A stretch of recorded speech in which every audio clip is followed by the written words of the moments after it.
Vincent Malloy is 7 years old. He's always polite and does what he's told. For a boy his age, he's considerate and nice. But he wants to be just like Vincent Price.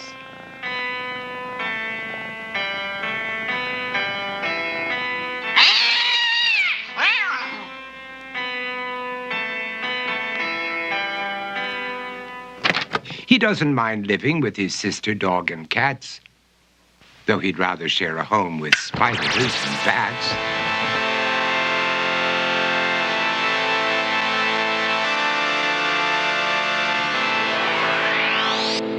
There he could reflect on the horrors he's invented and wander dark hallways alone and tormented.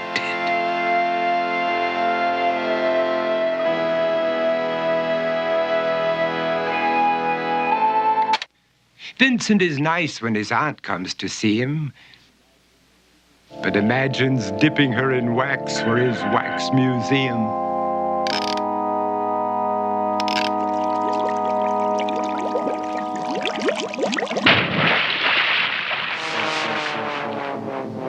He likes to experiment on his dog, Abercrombie, in the hopes of creating a horrible zombie. So he and his horrible zombie dog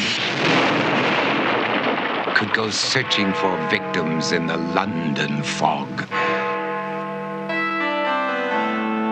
His thoughts, though, aren't only of ghoulish crime. He likes to paint and read to pass some of the time. While other kids read books like Go, Jane, Go, Vincent's favorite author is Edgar Allan Poe.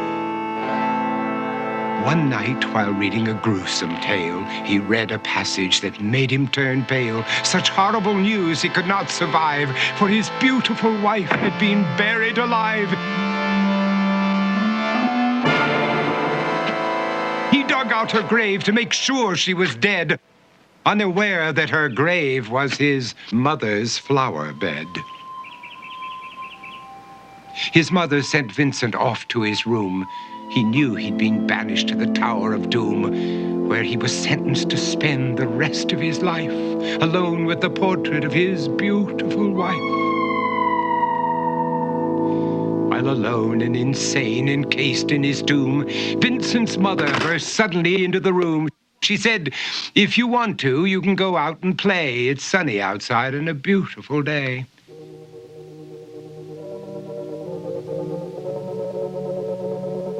Vincent tried to talk, but he just couldn't speak. The years of isolation had made him quite weak. So he took out some paper and scrawled with a pen, "I am possessed by this house and can never leave it again." His mother said, "You're not possessed and you're not almost dead. These games that you play are all in your head. You're not Vincent Price, you're Vincent Malloy. You're not tormented or insane, you're just a young boy. You're 7 years old and you are my son. I want you to get outside and have some real fun." Her anger now spent, she walked out through the hall. And while Vincent backed slowly against the wall, the room started to sway, to shiver and creak. His horrid insanity had reached its peak.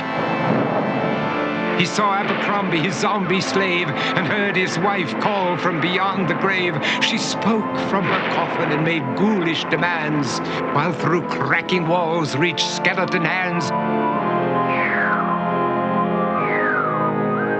Every horror in his life that had crept through his dreams swept his mad laughter to terrified screams. To escape the madness, he reached for the door, but fell limp and lifeless down on the floor. His voice was soft and very slow as he quoted The Raven from Edgar Allan Poe. "And my soul from out that shadow that lies floating on the floor shall be lifted nevermore."